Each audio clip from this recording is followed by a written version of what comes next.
Le yak n'est pas un simple taureau hirsute, c'est un habitant des montagnes. Les animaux qui y vivent sont plus durs que la glace polaire. Regardez la fureur avec laquelle ce yak repousse une meute de loups. Les prédateurs ne s'attendaient pas à une telle agressivité et une telle force. Le yak se bat mieux que les grands ongulés et semble passer à la contre-attaque. Un yak qui broute paisiblement n'a pas l'air d'un animal féroce, mais c'est une illusion. Dès qu'un danger se présente, ce féroce montagnard passe immédiatement à l'attaque. Il s'engage immédiatement dans le combat et tente de piétiner l'ennemi, se précipitant dans la bataille sans crainte et utilisant toutes ses capacités physiques à 100%. Aucun prédateur ne peut venir à bout d'un yak adulte en tête-à-tête. Et les petits se sentent en sécurité auprès de leurs parents. Regardez la férocité avec laquelle une femelle arrache un petit à un léopard des neiges. Le prédateur ne peut pas mâcher les gros vaisseaux du cou d'une victime aussi jeune et il n'a tout simplement pas le temps d'étrangler le veau. La femelle attaque le léopard avec la ténacité d'un bulldozer. Le léopard pensait apparemment qu'à un côté plus petit, la femelle ne se battrait pas avec toute sa féroce force afin de ne pas attraper accidentellement son bébé. Mais le prédateur a sous-estimé les capacités de combat de sa victime. Il voulait étrangler le bébé, puis battre en retraite et revenir sur le troupeau, attristé par la perte, se serait retiré. Mais son plan a échoué. Remarquez que la femelle yak écrase littéralement le prédateur à grands coups de corne, mais qu'elle prend bien soin de ne pas toucher son petit. Le léopard est choqué, mais n'a aucune chance de tuer le petit. La femelle soulève le puissant prédateur sur ses cornes, comme s'il s'agissait d'un jouet de chiffon. Elle l'a presque piétiné, et ce n'est qu'au dernier moment que le léopard a battu en retraite. Il a compris comment ce combat allait se terminer pour lui, et le veau est sauvé. La confrontation entre les yaks et les loups est particulièrement impressionnante. Ces prédateurs, issus du groupe des chiens courants, ont appris à s'adapter parfaitement aux conditions de vie en montagne. Mais les yaks ne demandent qu'à montrer qu'ils sont les maîtres. Face au loup, l'ongulé riposte avec ses cornes tout en portant des coups dévastateurs avec ses sabots postérieurs. Un coup précis et le coup n'a plus de côte. Le prédateur s'envole comme s'il avait été renversé par un camion. Même s'il évite les lésions des organes internes, il n'est plus en mesure de poursuivre. En outre, le prédateur doit constamment esquiver les pointes acérées des cornes. Si le yak atteint sa cible, il transperce l'ennemi de part en part et le cloue littéralement au sol. La force monstrueuse du yak lui permet de projeter le loup par-dessus sa tête, juste pour attraper l'ennemi dans ses cornes. Mais les loups de montagne sont également dangereux. Non seulement ils sont incroyablement forts, mais ils sont également doués pour la tactique. Un couple de yaks s'est farouchement opposé à la meute, mais l'un des ongulés s'est laissé emporter et n'a pas remarqué que les loups avaient délibérément rapproché le champ de bataille de l'abîme. L'ongulé a tout simplement dégringolé de la hauteur du premier étage. Les dégâts n'étaient pas trop importants pour un tel géant, mais il serait plus facile pour les loups de le tuer. S'il parvenait à enfoncer le jeune yak entre les rochers, de manière à ce qu'il n'ait aucune marge de manœuvre et d'accélération, 2 ou 3 loups pourraient en préférer.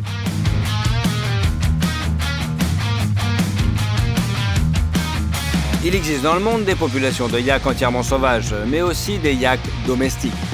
Ils ont été domestiqués en Asie il y a des centaines, voire des milliers d'années. Le yak domestique, bien que relativement fidèle à l'homme, a conservé le tempérament indomptable de son ancêtre et son immense force. Regardez le duel entre un yak et un taureau ordinaire. Bien que la stature du yak soit énorme, la masse du yak peut être légèrement inférieure à la taille de son adversaire. Le taureau plus lourd attaque, pensant manifestement gagner en enfonçant la défense de son adversaire. Mais il ne sait pas à qui il a affaire. La fureur du yak est énorme. Il pousse son adversaire et utilise des tactiques autres que la puissance physique. La longueur des cornes du yak peut atteindre 1 mètre et la distance entre leurs extrémités est à peu près la même. Cela lui donne un avantage dans le combat avec d'autres animaux à cornes qui ne disposent pas du même arsenal. Le yak assème de terribles coups de cornes acérés sur le cou, le corps et le museau de l'ennemi, le poursuit et tente de le piétiner littéralement. Plaisanter avec un yak est une très mauvaise idée pour n'importe quel animal.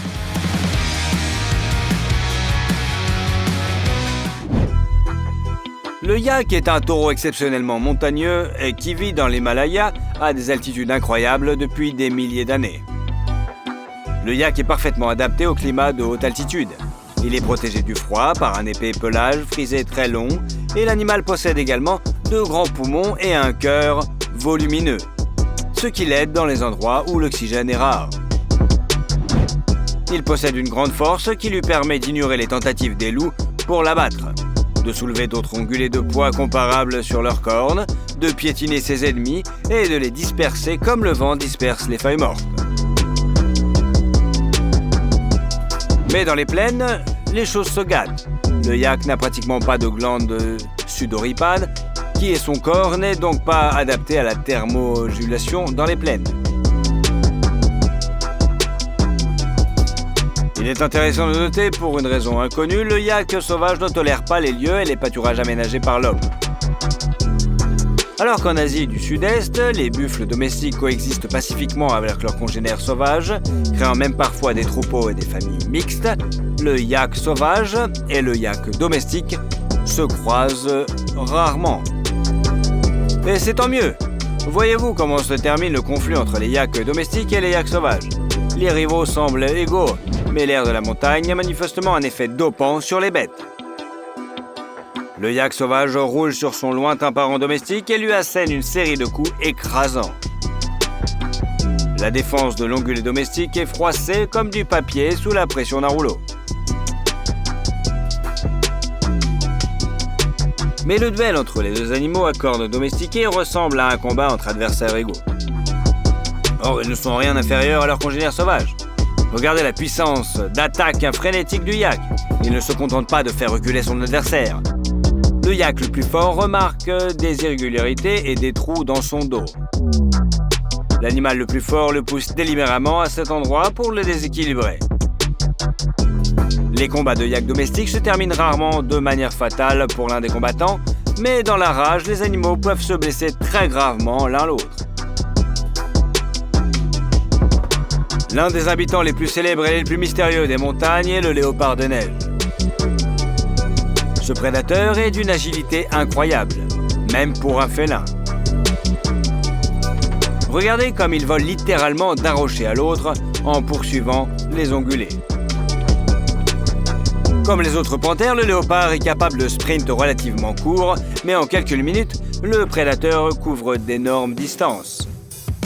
Chaque bond du léopard est un saut d'une hauteur supérieure à la taille humaine sur une distance plusieurs fois plus longue que le corps du prédateur lui-même. Le prédateur se déplace si vite qu'il semble disparaître à un endroit et réapparaître à un autre, un peu plus près de la proie. Les ongulés paniquent, ils ne s'attendaient pas à un tel bond. Enfin, le dernier bond et le léopard s'écrase de tout son poids sur l'ongulé. Il semblerait qu'un duel tendu et une lutte avec une telle victime au bord de la falaise ne soit pas une bonne idée.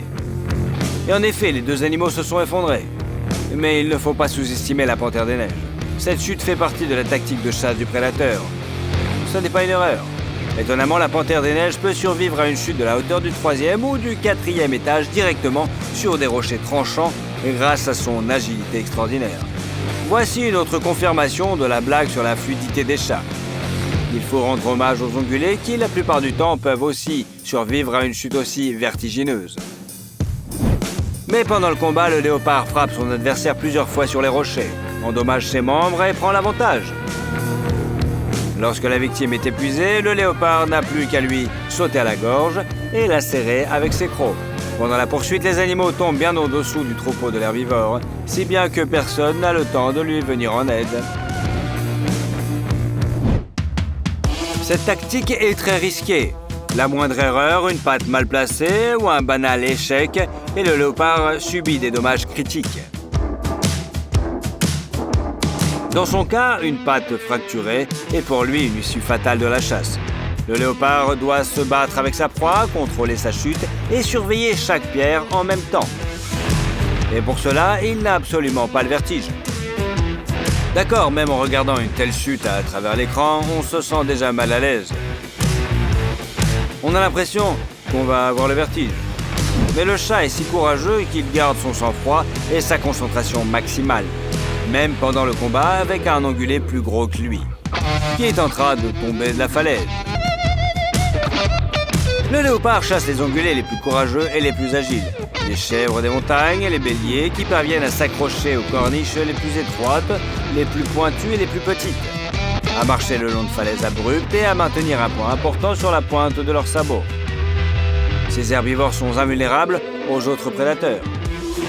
Si les loups montent à une altitude assez élevée, les ongulés sautent simplement sur les falaises et se retrouvent hors de portée des prédateurs. Les ours n'ont pas non plus la moindre chance d'atteindre ces grimpeurs herbivores. S'ils tentaient de poursuivre un ongulé, ils tomberaient dans l'abîme et s'écraseraient tout simplement. D'ailleurs, un bélier ou une chèvre pourrait banaliser leur ennemi en le poussant dans l'abîme. Ni la force, ni la vitesse, ni l'esprit d'équipe ne peuvent rien contre ces montagnards. Grâce à leur extraordinaire capacité d'escalade, les béliers et les chèvres sont pratiquement invulnérables pour la plupart des autres prédateurs. Seuls les léopards des neiges possèdent l'agilité et l'intrépidité suffisantes pour chasser ces ongulés uniques. Il est intéressant de noter que les ongulés et les léopards des neiges sont à peu près aussi doués pour l'escalade, mais que leur corps s'est adapté à ce mode de vie de manière très différente. Regardez la chèvre de montagne qui grimpe sur les rochers. Il est étonnant qu'elle parvienne à saisir de petites corniches avec la pointe de ses sabots. En général, les sabots sont mal adaptés à l'escalade. Ils ne sont ni sensibles ni flexibles et s'accrochent peu aux surfaces. Mais il s'agit d'une exception à la règle.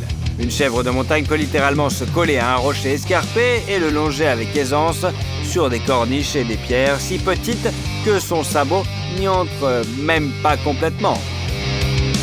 En même temps, elle n'éprouve ni peur ni excitation. C'est un mode de vie normal pour un animal que d'errer sur le point de tomber dans l'abîme. L'ongulé peut non seulement marcher, mais aussi courir dans de telles conditions.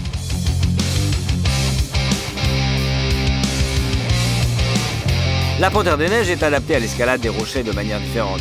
Si les ongulés ont des pattes plutôt longues, mais un corps mobile afin de pouvoir se déplacer sur le côté à tout moment et éviter de tomber, le léopard, lui, se déplace comme s'il marchait sur les rochers. Par rapport à son corps, il a des pattes plutôt courtes, mais très puissantes, musclées et dotées d'énormes coussinets souples. Ses griffes acérées et puissantes lui permettent non seulement de s'accrocher solidement aux corniches lors de sauts vertigineux, mais aussi de saisir des pierres presque solides et de les longer verticalement jusqu'à l'endroit suivant où il peut se tenir debout. La panthère des neiges maintient son centre de gravité aussi bas que possible afin d'être stable. Et bien que ses pattes soient courtes, elles sont extrêmement puissantes. Non seulement un léopard peut sauter un bus, mais il peut facilement grimper une petite pente rocheuse et abrupte en tenant entre ses dents un ongulé 1,5 fois à 2 fois plus lourd que lui. Mais le plus important, c'est la queue du léopard, très longue et duveteuse. Si la queue d'un léopard atteint la moitié de la longueur de son corps, celle d'une panthère des neiges peut toucher la tête d'un prédateur. En plus d'être un parfait équilibreur de mouvement, la queue est aussi une couverture. Lorsqu'il passe la nuit sur des terrains vagues balayés par le vent, le léopard se couvre la tête et le museau avec le bout duveteux de sa queue pour se protéger du froid. C'est incroyablement mignon et cela donne envie d'envelopper le chat dans une couverture et de lui donner quelque chose de chaud à boire. Par ailleurs, le léopard des neiges est l'un des grands prédateurs les plus joueurs, les plus doux et les plus loyaux envers l'homme. Il est d'autant plus choquant que leur habitat se soit réduit à cause de l'activité humaine. Nous ne pouvons qu'espérer que leur population se reconstituera grâce aux activités des organisations de protection des animaux. La force du mâchoire du crocodile est telle qu'il peut arracher un pare-choc de voiture.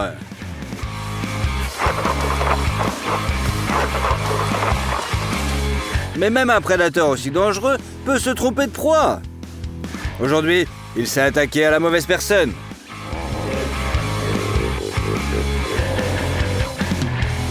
L'hippopotame a tout simplement piétiné le crocodile en quelques secondes. Il y a d'autres animaux qui peuvent mettre une raclée à un autre crocodile adulte, même de grande taille. Nous allons maintenant vous montrer les combats les plus épiques de ses ennemis. Les crocodiles et les alligators s'attaquent souvent aux sangliers qui s'approchent trop près de l'eau. D'une simple traction, les mâchoires du reptile se referment sur sa proie comme un étau d'acier. Il ne lui reste plus qu'à l'entraîner sa proie sous l'eau. Quelle que soit la solidité de la peau d'un sanglier, ces crocs peuvent la pénétrer comme un couteau chauffé à blanc dans du beurre.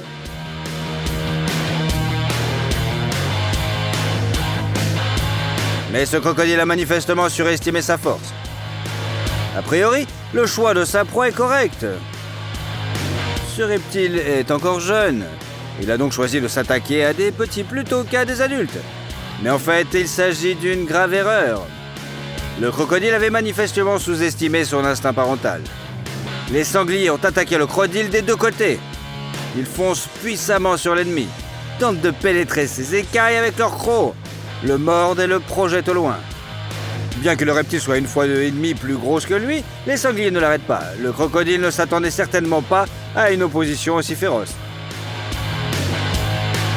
Les millions d'ongulés qui migrent à travers l'Afrique et traversent les rivières sur leur chemin sont un véritable supermarché pour les crocos. Les reptiles ne semblent pas se cacher dans l'eau et prennent beaucoup de temps pour repérer les proies les plus appétissantes. Ensuite, ils nagent, saisissent leur proie dans un élan effrayant et la traînent dans l'eau. Mais ici, pour une raison inconnue, ces tactiques ne fonctionnent pas. Le crocodile est manifestement en état de choc. Peut-être n'a-t-il pas réussi à attraper le zèbre parce que l'insolence de ce dernier l'a submergé. Un cheval rayé est littéralement passé devant le crocodile à quelques centimètres de sa bouche. Puis il s'est éloigné avec grâce. Une telle bravoure est digne d'un de vos likes, n'est-ce pas? Il semble que s'il y a un prédateur d'Afrique qui peut affronter un lion adulte en combat singulier, c'est sûrement le crocodile. La force des mâchoires du reptile est plusieurs fois supérieure à celle de la morsure d'un lion. Les coups de queue puissants peuvent être aussi dangereux que les griffes d'un grand félin. Enfin, ces écailles résistantes et blindées constituent une excellente protection. En effet, les combats avec les crocodiles peuvent se terminer tristement pour eux. Si le reptile parvient à attraper une lionne par le museau, au bord d'un point d'eau, même si elle se libère, ses mâchoires risquent d'être paralysées et elle ne pourra plus chasser efficacement, enfin du moins toute seule. Seule chance de survie si sa mâchoire guérit suffisamment pour que la lionne puisse au moins mâcher. Elle jouera le rôle de porte-plume tandis que ses sœurs attraperont les proies.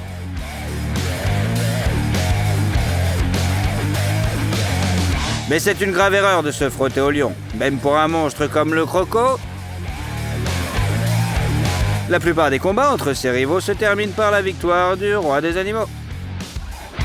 Ici, par exemple, le crocodile a décidé d'utiliser sa tactique préférée. Il est sorti de l'eau pour voler au lion la proie qui leur revenait de droit.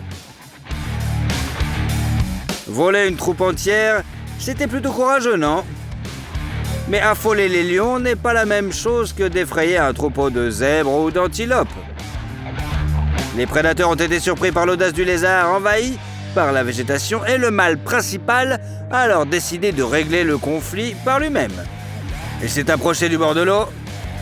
Un rictus suffit a fait plonger le puissant croco dans les profondeurs.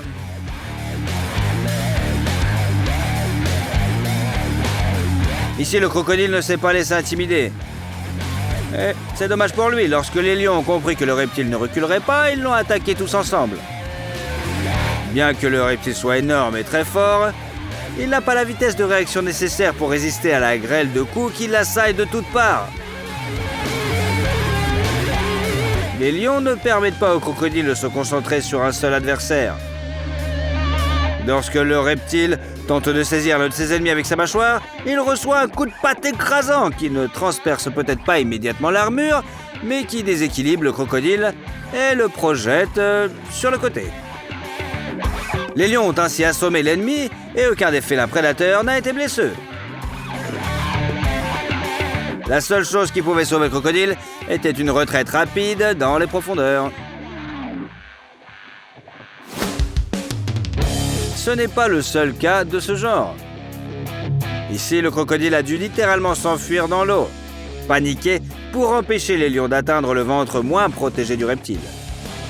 Retourner un crocodile qui se défend activement et mord avec ses mâchoires est une tâche plutôt difficile, mais apparemment cette troupe avait toutes ses chances. Mais si tu penses que le lion n'est pas plus fort que le crocodile, que s'il dispose d'un avantage numérique considérable, tu te trompes, mon gars.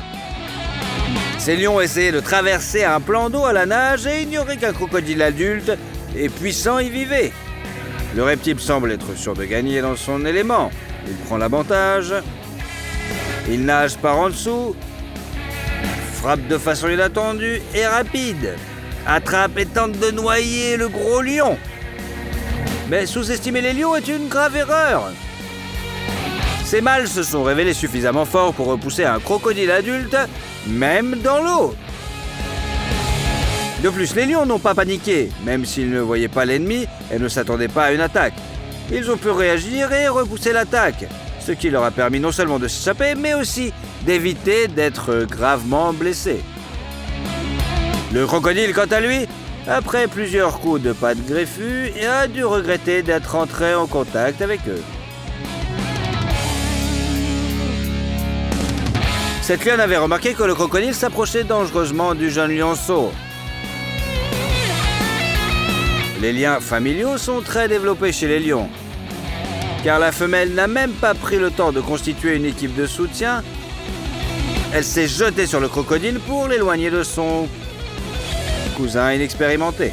Observez ses coups de foudre lorsqu'elle chasse le reptile. Elle le frappe précisément à la mâchoire supérieure. C'est dangereux, mais c'est une lionne qui cherche à dominer sa rivale et à lui montrer qu'elle ne trouvera pas ici une proie facile. La lionne semble dire « Ferme ta gueule, lézard !» Que se passe-t-il dans le bassin amazonien ? On pense que cet endroit était une arène où les différentes espèces animales se livraient à d'éternelles batailles pour leur survie. Et voilà que l'on voit un énorme et dangereux crocodile avec un capybara paisiblement assis sur son dos. La gentillesse de ces mammifères est certes légendaire depuis longtemps. Mais a-t-elle atteint un niveau aussi prohibitif que les capybaras scellent littéralement les crocodiles et s'en servent comme moyen de transport vivant ? L'animal est trop lourd. Le reptile sent bien son poids sur son dos. Peut-être le capybara l'a-t-il soudoyé ? À quelle explication proposez-vous ? Répondez dans les commentaires. Votre avis nous intéresse vraiment ! En fait, si vous voulez que nous fassions une vidéo séparée sur ce mystérieux animal sympathique, écrivez-le aussi.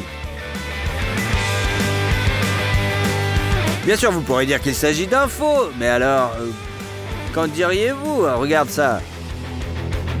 Et oui, il n'y a pas que le capybara, il y a aussi la cigogne assis tranquille sur peinard sur le dos du croco. Certes, le poids de cet animal, bien sûr, n'est pas très élevé. Il est possible que le reptile n'ait tout simplement pas conscience qu'il est perché en toute sécurité sur son dos, quoi. Mais le courage de cette fragile créature à plumes ferait l'envie d'un lion. Le crocodile a décidé de prendre une bouchée d'un poisson, puis de nager à la recherche d'un adversaire sérieux. Le reptile ne se doutait pas qu'il avait devant lui l'ennemi le plus terrifiant et le plus dangereux qu'il ait jamais rencontré. Il s'agissait d'une anguille électrique. Et s'en prendre à elle était une grave erreur. L'anguille n'a même pas attendu le crocodile pour attaquer sérieusement. Dès que l'énorme monstre est à portée de main, le poisson utilise sa super arme et génère une décharge électrique écrasante. Le reptile s'arrête instantanément. La douleur provoque un choc et des spasmes et des convulsions parcourent ses muscles. Bon, le reptile était encore en vie, mais le poisson était terrifié et ne voulait pas lâcher un ennemi aussi sérieux. L'anguille électrocute le crocodile encore et encore, jusqu'à ce que son cœur s'arrête. Cela fait de la peine au crocodile, n'est-ce pas ? Le guépard est le coureur le plus rapide du monde, mais cela ne le rend pas invulnérable aux attaques par embuscade. Comme vous pouvez le voir, le crocodile est capable de nager sans se faire remarquer jusqu'au bord de l'eau. puis de sauter et d'attraper sa proie si rapidement que le guépard, avec toutes ses capacités, ne peut pas l'esquiver. Et le chat ne peut pas se battre contre un ennemi aussi puissant. Le guépard résiste désespérément, mais cela ne fait que ralentir le crocodile sans affecter en rien l'issue du combat. Le reptile a réussi à entraîner le guépard vers le fond. Seules quelques précautions et un petit peu de chance permettent de sauver le guépard qui peut rebondir au dernier moment. Mais cette astuce ne fonctionne pas avec tous les chats tachetés d'Afrique. Le léopard, pourtant la plus petite des panthères, n'est pas du tout disposé à devenir une proie facile pour le croco. Les léopards sont réputés pour leur agilité, qui est inébranlable même dans des moments aussi dangereux. Le léopard parvient à repérer le crocodile suffisamment tôt pour esquiver élégamment son attaque. Ce que le guépard ultra rapide n'a pas réussi à faire, le léopard semble le faire avec un minimum d'effort.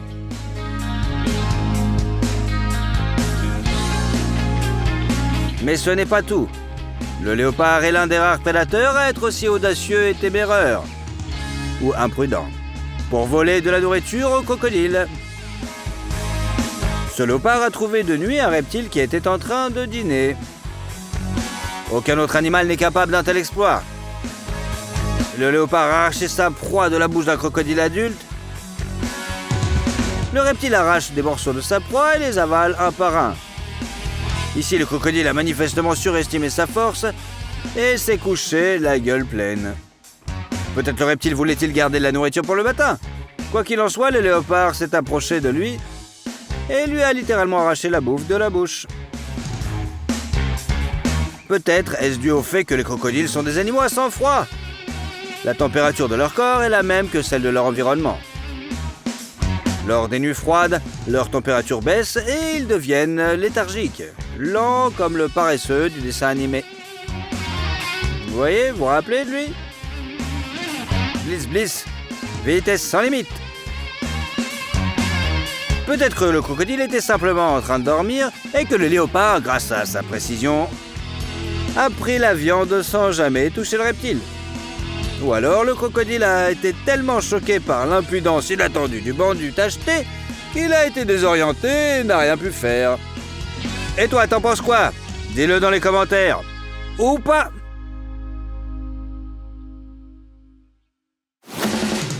Mais si vous pensez que les léopards n'attaquent les crocodiles que lorsqu'ils dorment ou ne bougent pas, vous vous trompez. Ici, notre léopard a tenté d'arracher sa proie à un crocodile en plein milieu de la journée. Le reptile ne s'attendait pas à une telle audace.